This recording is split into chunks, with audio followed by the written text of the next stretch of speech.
यूकेवीआई ने बहुत सारे चेंजेस किए हैं। कंप्यूटर साइंस का स्टूडेंट उठ के बिजनेस में जा रहा है या मेडिकल का स्टूडेंट उठ के बिजनेस में जा रहा है। यूनिवर्सिटी की ओवरऑल कोई रेपुटेशन बहुत ज्यादा स्टेबल नहीं है। अगर आपके पास ये फंड्स पड़े हुए हैं तो आप इसको पे क्यों नहीं करें? इन चीजों से अवॉइड कैसे किया जा सकता है?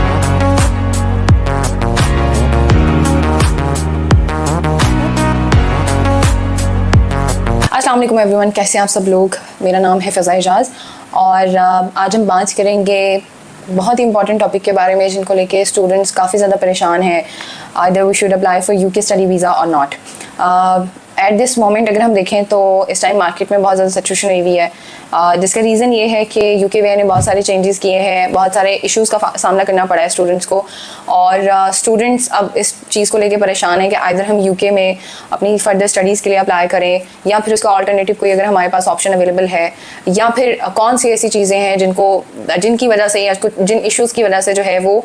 इतने सुवेयर अगर हम देखें यूकेवीआई के रिएक्शन का हमें सामना करना पड़ा है। सबसे पहले हम डिस्कस कर लेते हैं द इश्यूज़ और द रीजंस वाई जो करंट सिचुएशन अकर हुई है ये किस वजह से है और इसके बिहाइंड द रीजंस क्या हैं। जितने भी स्टूडेंट्स स्टडी वीज़ा के लिए जा रहे होते हैं, आई नो कि उनके जो करियर प्लान्स होते हैं, फर्दर लॉन्ग टर्म प्लान्स में देखें तो उनकी फ्यूचर प्लान्स में ज़्यादातर ये होता है कि हम सेटलमेंट के पर्पज़ के लिए जाएं, हमें कोई ऐसा कंट्री मिल जाए जिसमें सेटलमेंट ईजी हो। वो सारी चीज़ें ठीक है, लेकिन उनकी कोई भी प्रोफाइल में कंसिस्टेंसी नहीं होती। Either they are choosing wrong university, ठीक है, उसके बाद फिर वो इररेलेवेंट कोर्स को चूज़ करते हैं, जिसकी वजह से क्या होता है कि एक तो यूनिवर्सिटी डाउट में आती है, ठीक है, यूनिवर्सिटी को डाउट में आने के बाद आप अगर फॉर एग्जांपल यूनिवर्सिटी का डाउट क्लियर भी कर देते हैं या किसी तरह वो आपको कैश इशू कर देते हैं, आप उसमें सक्सेसफुल रह जाते हैं, तो यूकेवीआई के एंड पे आप ये चीज़ जस्टिफाई नहीं कर पाते। हाउ? बिकॉज इफ स्टूडेंट जो कि इररेलेवेंट कोर्स में अप्लाई कर रहा होता है या फिर एक ऐसी डिग्री में अप्लाई कर रहा होता है जो जनरल क्राइटेरिया रखती है, नॉन स्टैंडर्डाइज्ड डिग्री है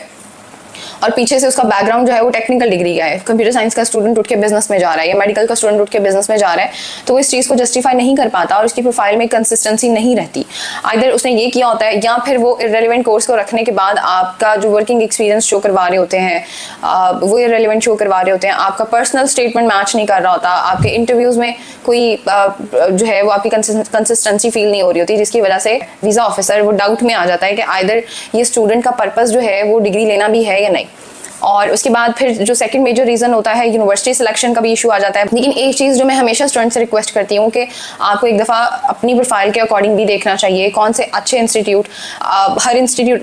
नो डाउट किसी भी इंस्टीट्यूट की अगर हम रैंकिंग की बात करेंगे उसमें 2-3 तरह की रैंकिंग की बात हम कर रहे होते हैं। आपकी ओवरऑल यूनिवर्सिटी की रेपुटेशन क्या है, कोर्स वाइज उसकी रेपुटेशन क्या है, जिस स्पेसिफिक कोर्स में आप एडमिशन लेना चाह रहे हैं उसका क्राइटेरिया क्या है, या फिर उसकी फर्दर अगर हम देखें तो आपके पास क्या ऐसी फर्दर अपॉर्चुनिटीज़ हैं या फर्दर फैसिलिटीज हैं जो आपको उस कोर्स को इस यूनिवर्सिटी से पढ़ने से मिलेंगी। या फिर एक ऐसे इंस्टीट्यूट को चूज कर लेना जिसकी मार्केट रेपुटेशन जो है वो बुरी हो, ओवरऑल उसका जो एक्सपीरियंस है इंटरनेशनल स्टूडेंट्स का यूकेवीआई के एंड पे वो बुरा रहा हो, स्टूडेंट्स ने डिग्री कंप्लीट नहीं की या फिर यूनिवर्सिटी की ओवरऑल कोई रेपुटेशन बहुत ज़्यादा स्टेबल नहीं है। आप ऐसी यूनिवर्सिटीज़ को अगर एडमिशन के लिए चूज़ कर रहे हैं तो वो ऑटोमेटिकली डाउट में आ जाते हैं। इवन अगर हम कहें कि हम गुड इंटेंशंस के साथ जा रहे हैं, हो सकता है उस यूनिवर्सिटी का जो कोर्स आप लेना चाह रहे हैं उस यूनिवर्सिटी का आपको according to your profile suitable लगाओ, लेकिन अगेन आपकी जो करियर प्लान्स हैं या चीज़ें हैं उसमें बहुत ज़्यादा मैटर करती हैं ये चीज़ें कि इंस्टीट्यूट की रेपुटेशन क्या है। फिर इसके बाद जो मेजर हम लोगों ने देखा है, इशू देखा है, उसमें फाइनेंशियल एविडेंस की प्रॉपर कंसिस्टेंसी ना होना भी एक वजह बनी है, जिसमें यूकेवीआई ऑफिसर डाउट में आ जाता है। आप एक स्टूडेंट है जो कि वो ये शो करवाता है कि भाई मैंने जो है वो इनिशियल डिपॉजिट 5,000 पे कर दिया है, रिमेनिंग मेरी 7-8-9,000 पाउंड फीस रह जाती है, उसके बाद आपका लिविंग रह जाता है, इतनी लायबिलिटी जो है वो मेरे पास पड़ी हुई है लेकिन आई पे इट लेटर। तो यूकेवीआई ऑफिसर के एक माइंड में सवाल आता है कि अगर आपके पास ये अमाउंट पड़ी हुई है, अगर आपके पास ये फंड्स पड़े हुए हैं तो आप इसको पे क्यों नहीं करें। जिन स्टूडेंट्स ने अपनी फीसेस इन फुल पे की हुई है, उसके बाद उनकी बैंक स्टेटमेंट साथ में अटैच है उनकी लिविंग एक्सपेंस को शो करवाने के लिए, एंड आफ्टर दैट उन्होंने इवन अपना सोर्स ऑफ फंड भी क्लियर शो करवाया हुआ है, उन स्टूडेंट्स को ये इशू नहीं फेस करना पड़ा। फिर इसके बाद मेजर जो रीज़न आ जाता है स्टूडेंट्स का अपनी लैंग्वेज के ऊपर या अपनी स्पीकिंग के ऊपर वर्किंग ना करना है और उसके बाद इंटरव्यूज़ के लिए प्रिपरेशन ना करना है। आप अपनी पर्सनल स्टेटमेंट जो है वो स्टूडेंट्स जो मैंने ज़्यादातर नोट किया है वो खुद नहीं राइट करते, ज़्यादातर उनको एजेंट उसकी फैसिलिटी प्रोवाइड कर रहा होता है, जो कि एज एन एजेंट अगर हम देखें तो वो अपनी गुडविल में शामिल करेगा, लेकिन एज ए स्टूडेंट अगर देखें तो ये चीज़ आप लोगों के लिए बिल्कुल भी आई वुड नॉट रिकमेंड। आपको अपनी पर्सनल स्टेटमेंट खुद लिखनी चाहिए। आप अपनी पर्सनल स्टेटमेंट में अपनी जो जितने भी करियर प्लान्स हैं या जैसी भी आपकी प्रोफाइल है उसमें कंसिस्टेंसी शो करवा के अपनी पर्सनल स्टेटमेंट एक राइट करें और उस पर्सनल स्टेटमेंट के अकॉर्डिंग फिर अपना इंटरव्यू जो है वो प्रिपेयर करें। और आपके इंटरव्यू में भी एक प्रॉपर स्ट्रक्चर शो होना चाहिए, किसी चीज़ का सर और किसी चीज़ का पाँव ना जोड़ें प्लीज़। सबसे पहले आपको अपने कोर्स के बारे में इनफ नॉलेज होना चाहिए, आपको जो है वो अपनी इंस्टीट्यूट के बारे में इनफ नॉलेज होना चाहिए, the way you handle the questions, आप जो है वो कितने कॉन्फिडेंट है, ये सारी चीज़ें आपकी नोट हो रही है। तो जो स्टूडेंट्स इन चीज़ों के ऊपर वर्किंग नहीं कर रहे थे डेफिनेटली उनको फिर इंटरव्यू की बेसिस पे रिफ्यूजल का सामना करना पड़ा है। अच्छा, अब हम डिस्कस कर लेते हैं कि इन चीज़ों से अवॉइड कैसे किया जा सकता है। आपने कौन सी ऐसी बातें माइंड में रखनी है या कौन से ऐसे प्रोसेस माइंड में रखने हैं। अगर आप उन चीज़ों को फॉलो करते हैं तो आई एम 100% श्योर कि आपको UKVI की तरफ से अभी भी कोई भी इशू नहीं फेस करना पड़ेगा, आपको वीज़ा ग्रांट होगा। ऐसे स्टूडेंट्स जो ऑलरेडी इस प्रोसेस के ऊपर वर्किंग कर रहे हैं या फिर वो ऐसे प्रोसेस करके गए हैं उनके वीज़ा ग्रांट हुए भी हैं। सबसे पहले तो आप अपनी प्रोफाइल में कंसिस्टेंसी रखेंगे। अगेन आपका जो रेलिवेंट कोर्स होना चाहिए, आपके रेलिवेंट इंस्टीट्यूट होना चाहिए। मेजर पार्ट आपका प्ले करता है कि आप कितनी अच्छी रेपुटेशन का इंस्टीट्यूट चूज़ कर रहे हैं। इसमें नंबर 1 आप रसल ग्रुप यूनिवर्सिटीज़ की तरफ देखें। ऑन दैट अगर आप जो है वो थोड़े बजट फ्रेंडली ऑप्शन की तरफ जा रहे हैं, अगेन आप उसमें भी कोई ऐसे इंस्टीट्यूट चूज़ करें जिसमें आपकी जो रैंकिंग और रेपुटेशन है या फिर आपके कोर्स को लेके अगर स्पेसिफिकली वो अच्छे हैं, आप उनकी तरफ फिर एडमिशन के लिए प्रोसेस करें। फॉर एग्जाम्पल हो सकता है कि आप यूनिवर्सिटी ऑफ हडर्सफील्ड को चूज़ कर रहे हैं जो कि रसल ग्रुप में नहीं आती, लेकिन ओवरऑल उसकी रेपुटेशन अच्छी है। उसमें लेट्स सपोज कि उसमें आर्टिफिशियल इंटेलिजेंस का कोर्स बहुत अच्छा है, उसकी फर्दर यूनिवर्सिटी जो है वो इटसेल्फ बहुत सारी अच्छी फैसिलिटीज़ प्रोवाइड कर रही है in terms of working opportunities या करियर अपॉर्चुनिटीज़। तो फिर आप इस चीज़ को जस्टिफाई करते हुए जो है वो अपना पर्सनल स्टेटमेंट राइट करें और अपने एडमिशन के लिए प्रोसेस करें। फिर आप जितनी कम लायबिलिटी रखेंगे, जितनी कम आपके पास जो है वो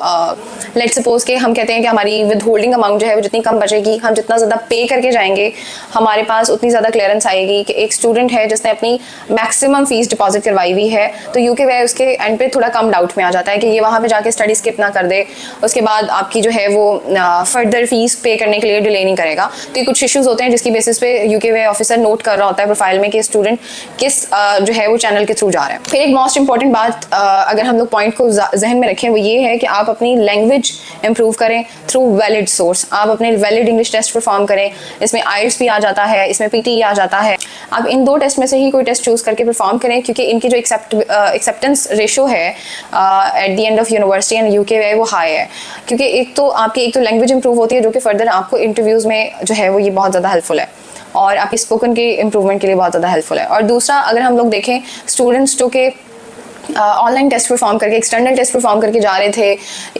तो उसमें बहुत सारे इश्यूज आए हैं, वो इलीगली भी परफॉर्म करते रहे हैं जिसका बहुत बुरा इम्पैक्ट स्टूडेंट को बाद में फेस करना पड़ा है और बहुत बुरा इम्पैक्ट हमारे ओवरऑल प्रोसेस के ऊपर भी आया है। तो प्लीज़ इन टेस्ट को अवॉइड करें। फर्दर यूनिवर्सिटीज़ भी इन टेस्ट को अवॉइड करना स्टार्ट हो गई हैं। फिर डुलिंगो एक्सेप्टेबल है वाइडली, आप डुलिंगो परफॉर्म कर सकते हैं, खुद परफॉर्म करें, उसको प्रिपेयर करें, उसमें टाइम लें और इसमें अपना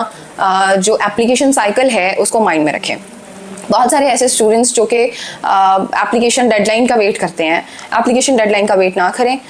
कम से कम अपने वीज़ा प्रोसेस को 2 to 3 मंथ्स दें, ठीक है, ताकि आपका जो वीज़ा ऑफिसर है उसको पता हो कि आप ऑलरेडी अपनी प्रोफाइल के ऊपर वर्किंग कर रहे थे, आपने प्रॉपर्ली इसके ऊपर सर्च आउट किया है, टाइम से अप्लाई किया है, आप टाइम से वीज़ा लेना चाह रहे हैं और अगर इसमें किसी किस्म का डिले आता है या आपको इंटरव्यू का सामना करना पड़ता है तो आपके पास इनफ टाइम होगा कि आप जो है वो टाइमली सारा प्रोसेस कंप्लीट करने के बाद अपनी क्लास टाइम पे ज्वाइन कर सकेंगे। फिर इसके बाद अपने फाइनेंशियल्स को स्टेबलाइज करें। सबसे पहले आपने सोर्स ऑफ फंड्स अपने जो है वो शो करवाने और उनकी कंडीशन क्या होनी चाहिए, एक तो उनकी ऑथेंटिकेशन पॉसिबल हो,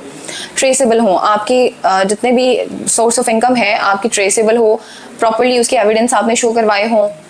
जितने भी आप रिसोर्सेज से अपने फंड्स जो है वो इकट्ठे कर रहे हैं उनकी प्रॉपर स्टेटमेंट्स आपने लगानी है। उसके बाद अपनी बैंक स्टेटमेंट के लिए जितना हो सके पुराना अकाउंट यूज़ करें और अपनी बैंक स्टेटमेंट को यस ये भी पॉसिबल है कि आपको जो है वो जैसे अब ये हमारा जो रूल इस टाइम पे चल रहा है वो 28 डेज़ का है अभी भी स्टिल, लेकिन क्योंकि प्रोसेस आपका लंबा भी चल सकता है, एम्बेसी आपका प्रोसेस करने में 2 से 3 माह भी ले सकती है, तो मेंटली इस चीज़ को प्रिपेयर रखें और फंड्स उसके अकॉर्डिंग प्रिपेयर करें। उसके बाद अपनी प्रॉपर एक फाइनेंशियल पर्सनल स्टेटमेंट बनाएं जिसमें कुछ हेड्स में डिस्कस करूँगी, जिसमें आप अपना प्रॉपर इंट्रोडक्शन मेंशन करें, आप जो कोर्स चूज़ कर रहे हैं उसका एक प्रॉपर प्लान बताएं, आप जो यूनिवर्सिटी चूज़ कर रहे हैं उसके प्रॉपर एक रीज़न बताएं जो कि आपने खुद सर्च आउट किए हों, और उसके बाद आप अपने डिग्री के और फ्यूचर प्लान की रेलिवेंसी को शो करवाएं। फिर अपने फाइनेंशियल के बारे में भी आप उसमें लिख सकते हैं। ये 4 से 5 चीज़ें हैं जिसके बारे में वीज़ा इंटरव्यू ऑफिसर या यूनिवर्सिटी जो है वो कन्फ्यूज़ होती है। अगर आप अपनी पर्सनल स्टेटमेंट लिखते हैं खुद और उसमें किसी की येस एज एन एडवाइस अगर आप किसी से पूछते हैं तो दैट्स ओके, लेकिन अगर आप पर्सनल स्टेटमेंट खुद लिखते हैं आपको इंटरव्यू के टाइम पे बहुत सारी चीज़ें क्लियर हो जाती हैं, इंटरव्यू ऑफिसर को क्लियर करना, तो ये दोनों चीज़ों के लिए आपको प्रिपेयर करते हैं। अभी भी अगर आप यूके में अप्लाई करना चाह रहे हैं, सितंबर इनटेक स्टार्ट हो चुकी हुई है, आप एज सुन एज पॉसिबल उनके एडमिशन के लिए प्रोसेस करें। And for further details you can also contact us with our given number, or you can visit our nearby branch. Thank you so much.